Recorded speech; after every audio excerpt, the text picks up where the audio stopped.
Welcome to Cottage on a Hill. My name is Jess. Today is May 24th, and we're going to do a garden tour video. So let's get to it.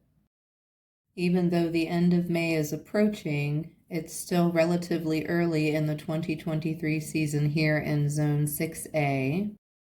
Some biennials and perennials from the prior year are getting established, like this catnip here, as well as these two lavender behind me. But as you'll see, we've got a lot of new growth happening as well. We'll get to that in a minute. This is the bed where I planted a couple hollyhocks, some foxglove, a couple delphiniums, some Canterbury bells, but as you can see, it's kind of been overtaken by self-seeded 4 o'clocks and some weeds. Every year I have one bed that gets away from me. I have a feeling it's going to be that bed this year. Anyway, moving on. And here we're going to take a look at my little chamomile patch that has the catmint and I think a couple self-seeded rudbeckia kind of tucked in there as well. This patch hasn't really flowered yet, but I transplanted those, so they're probably shocking a little bit. In this bed we've got my first prize rose, some sunflowers there, the spent hyacinths and muscari. Another look at that horribly weeded bed. And here I'm taking you over to my lovely patch of bee balm that came back from last year. It didn't flower last year, so I'm hoping for a nice display later this summer. And I'm trying to get a shot of these 3 lavender here and failing. Here we go. Changing my angle. That's the more mature lavender there in the center, and then I have 2 younger ones on either side of it, one of which is trying to flower. And on the corner here, we've got some more chamomile that seeded itself, that catmint, some self-seeded rudbeckia, which I'm just letting do its thing. I never did deadhead my iris, so it's looking kind of scraggly. Here's a panning shot so you can see the foxgloves in all their glory. How pretty. And not so pretty as my Russian sage, but I'll be pruning that back if it doesn't start growing here soon. 2 other tiny foxgloves over here by a hollyhock. And then we've got alternating rudbeckias with echinaceas around it. There's a patch of Shasta daisy, some bachelor buttons, a couple salvia that haven't really taken, the daylilies that I transplanted. Another panning shot here. There's another hollyhock in front of those 2 foxgloves, as well as more daisies and a catmint. There's a chamomile in the corner there, and now I'm walking up to the newest addition to the front yard. I just made this yesterday morning. The back row is burgundy amaranth, and then directly in front of that on this side is zeolite calendula. Here's a close-up of one of the small amaranths. There's a bigger one there in the center. You can probably see that a little better. And the last thing I have in this bed is a trio of Bright Lights Cosmos mix. So these should end up being various shades of yellow or orange, which I thought would be really pretty against the pinkish tone of the zeolite calendula and the bright burgundy of the amaranth. I'm planning on putting 2 pumpkin plants on the far side of that bed right there where there's nothing planted and there's currently a bald spot. So don't worry, definitely going to fill that up. And now we're making our way up to the wooden 8x4 bed here, starting off, as always, with the glorious pansies. How sweet. They just make me so happy. I know I've said it before and I'll say it again, one of my all-time favorite flowers. I just gave both the pansies and the lemon balm a haircut, so they're looking quite tidy. Here are some sunflowers up against my rose back here. Down here we've got some toad flax. That's looking much better now that I got it out of those winter sown containers. We threw the rest of that calendula in here, so we'll have a mix of calendulas and some zinnias in the back there, all of which are still really small right now, but they'll grow. Here's a little viola that's self-seeded on the other side of the bed, but I wanted to move it over by the pansies. And we're going to move over here to a close-up of the sentimental rose, which is quickly becoming one of my all-time favorite roses because not only are those blooms spectacular, but the smell is wonderful. Long Island cheese pumpkin in the corner here. A bunch of self-seeded Pacific Beauty calendula, which is again a mix of yellow and orange like the Bright Lights Cosmos. Here's the second Long Island cheese pumpkin. Another self-seeded sunflower there.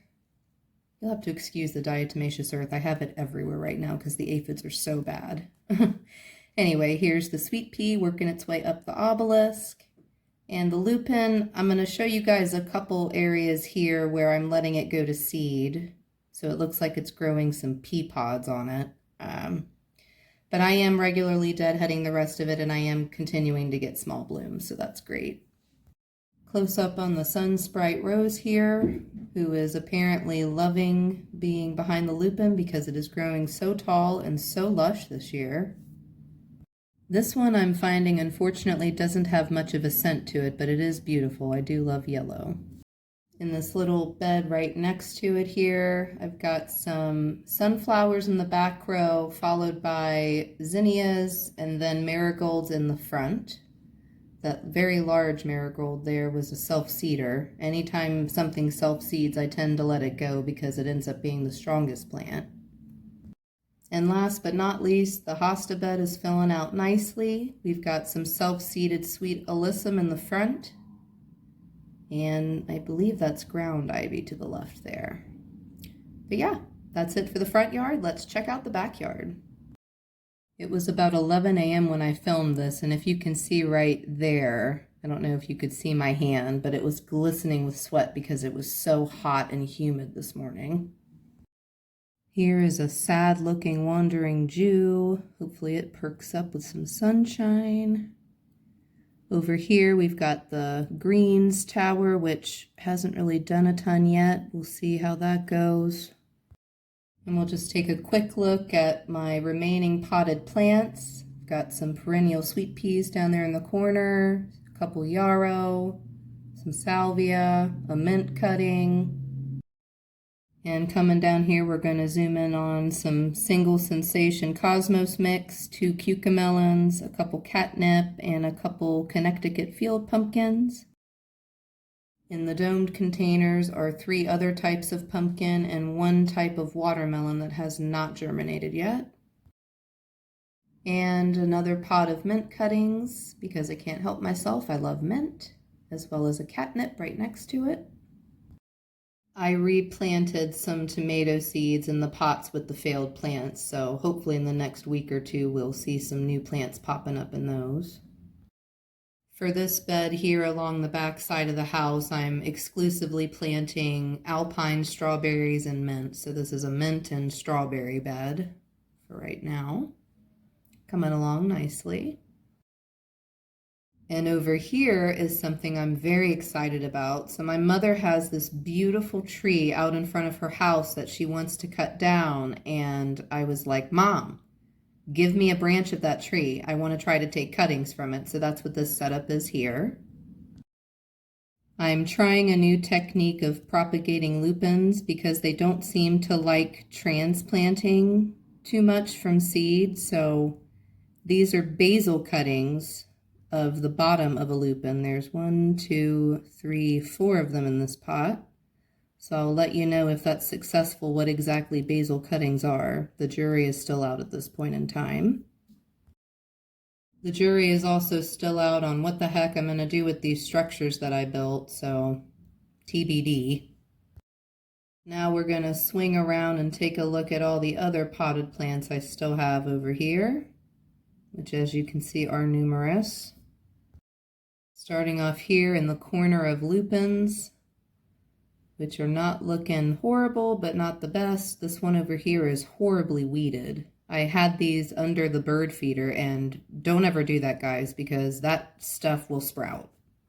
Rosemary's looking great. I'm slowing this down and tattling on myself. I definitely hit this pot with a weed whacker. R.I.P. salvia. Next to that, we've got yarrow, Canterbury bells, mint, some rosemary cuttings out front here. Looking good. More Canterbury bells, some other salvia, coleus, 3 delphiniums. There's a couple petunias in the front there. Some foxglove in the back with 3 in each pot. I have 2 Pacific Beauty calendula in the big pot there. These are winter sown sea holly, winter sown marigold. And in front of that is a winter sown echinacea all by its lonesome. There's some anise hyssop next to that, some winter sown tomatoes. That's a big pot of snapdragons that was also winter sown. Anything in these pots has been winter sown. Liatris next to that with spotty germination. And then a pot of rudbeckia, a pot of different pansies, another pot of pansies next to that. And here we have the remaining elderberry cuttings that I didn't put in the ground, looking good. This area I have high hopes for. Every one of these is planted with lavender, so that's 10 total plants. I'm hoping to have a nice little mini hedge back here. And over here we have all of the remaining foxglove and a single hollyhock still hanging out. Now we're going to take a stroll on over to the herb bed, which has a few new additions, but still as ever, the sage and chives are looking beautiful and blossoming purple. And here I've added a bunch of basil. We've got 3 types of basil: sweet basil, large leaf Italian, and purple, which is on the other side, and you can't really see it because it's tiny. In addition to that, I've added some summer savory, some dill in the back there. Here are my glorious leeks that are going to flower soon. I could pull these, but I want to save the seeds, so keeping them in there. All right, here's another dill. And next to that is going to be an anise hyssop, followed by, I want to say, a lemon balm in the back there. And then there's going to be a cluster, kind of drift planting of anise hyssop next to the chamomile. There's more basil. I don't get up close to the thyme, but the thyme is definitely still there directly to the right of the chives. You can probably see it here. I gave it a haircut, so the flowers are gone. And moving right along, here's the cilantro, which is seemingly faring much better than the parsley and the anise, because the parsley and the anise are still very, very small, but not giving up hope yet. Going to make sure they stay watered and keep my eye on them. Swinging on over to the viburnums, which are looking lush and lovely. This one in particular is rebounding very well, finally putting on good growth there. Here's my knockout rose, which I am not removing the old wood from because it helps deter the deer from eating the new growth. And the third viburnum. Again, this is a Judii, Juddii, I believe is the variety, how to spell it. Now we're going to waltz on over to check out those elderberry cuttings that we put in the ground on one of the last videos that I made. So here's the first one. And it's put out a decent amount of new growth, looking very, very good. I also added some additional stones to help block out the open circles and weigh the plastic down a little more. Here's the second cutting. Also looking good, definitely has put out new growth. And over here is the third, who is, still struggling. But no worries, thankfully we've got extras, so if he doesn't straighten his act up, then he's going to get replaced with another one. Here's a little panning shot of the new raised garden bed area that we are about to walk up to and check out what I've got planted so far.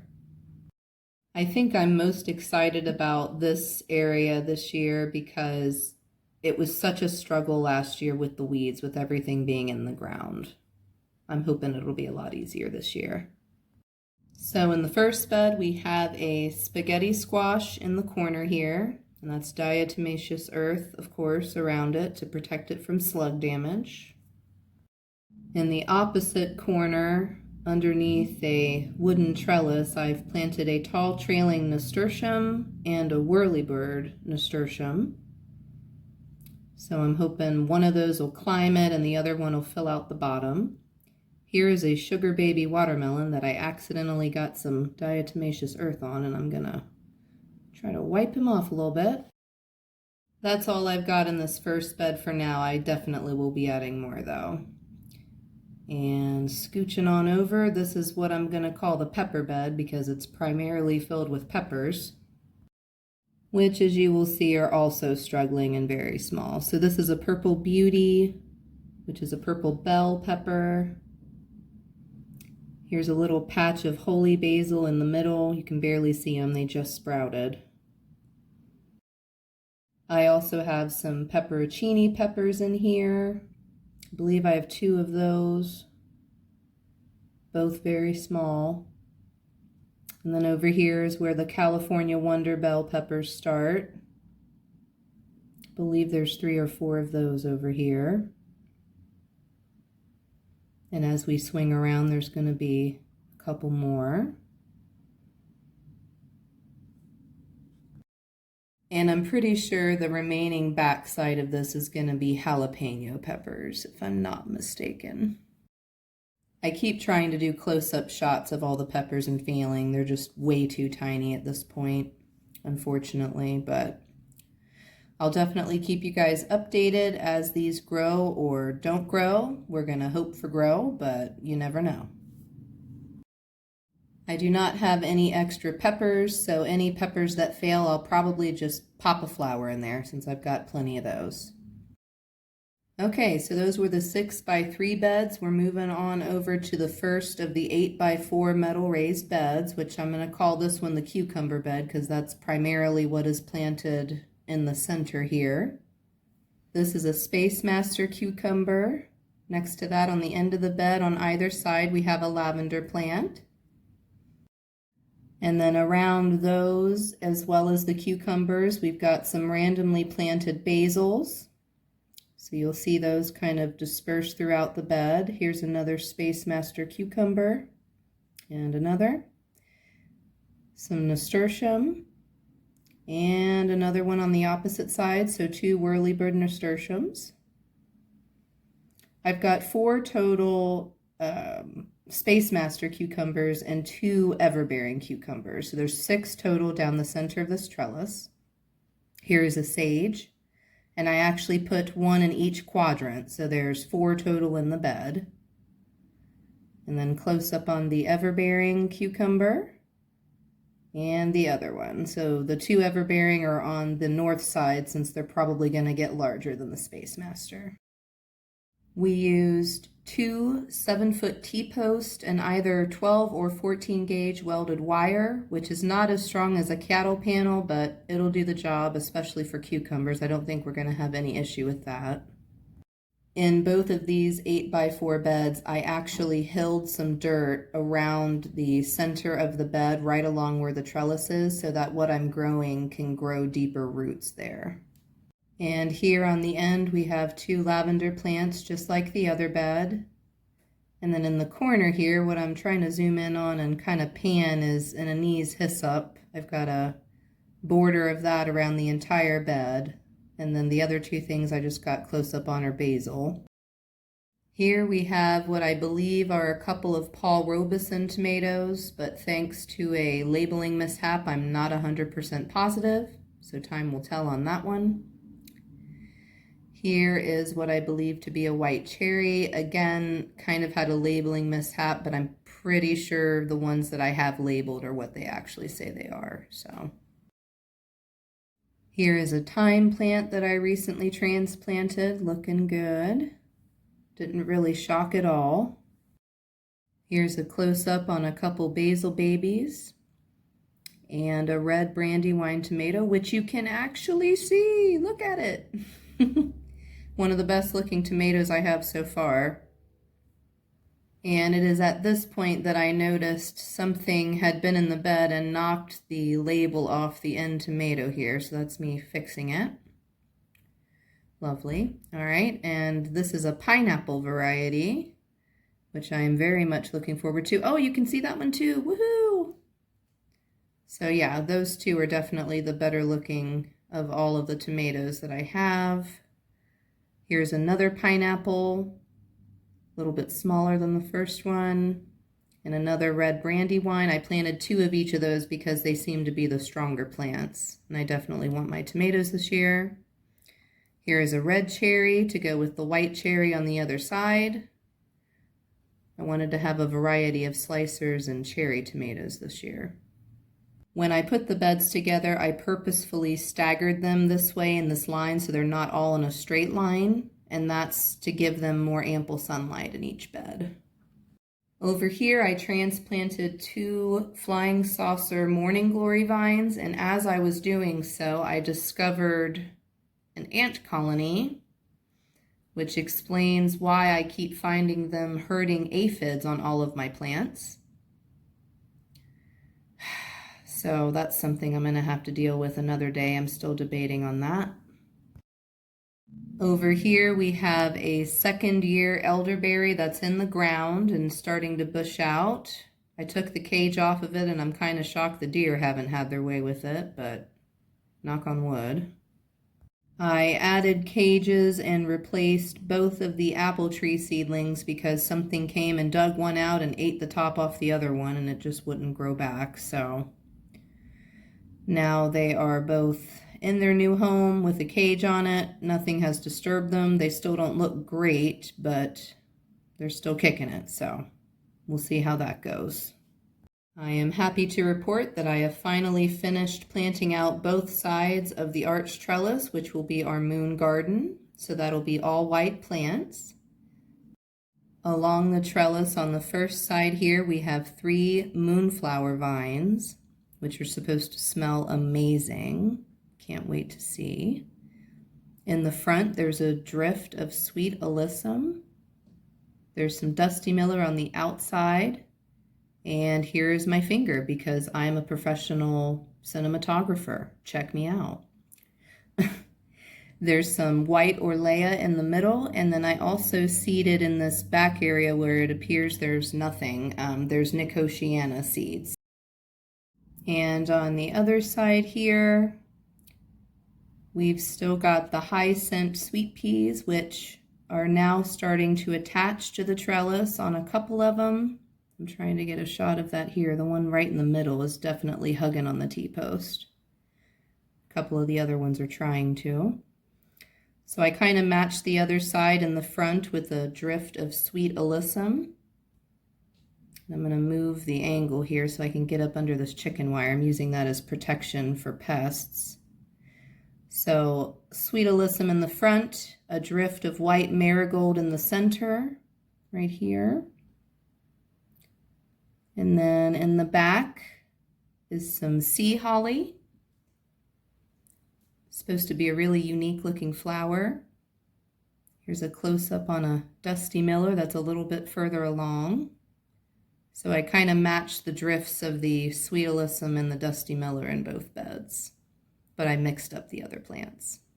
Keep it interesting. And my friends, that concludes the 2nd tour of the 2023 garden season. Again, it's still really early here in Southwest Ohio, so here soon we're going to be seeing a lot more things growing and flourishing and blooming, and I just can't wait for everything to explode with growth. I'm taking shelter under my honeysuckle tree because it is very hot. And I'm going to leave you with another panning shot of the backyard. As always, I'm so glad that you visited me and took time out of your day to come to my cottage on a hill. I hope to see you again. Bye, friend.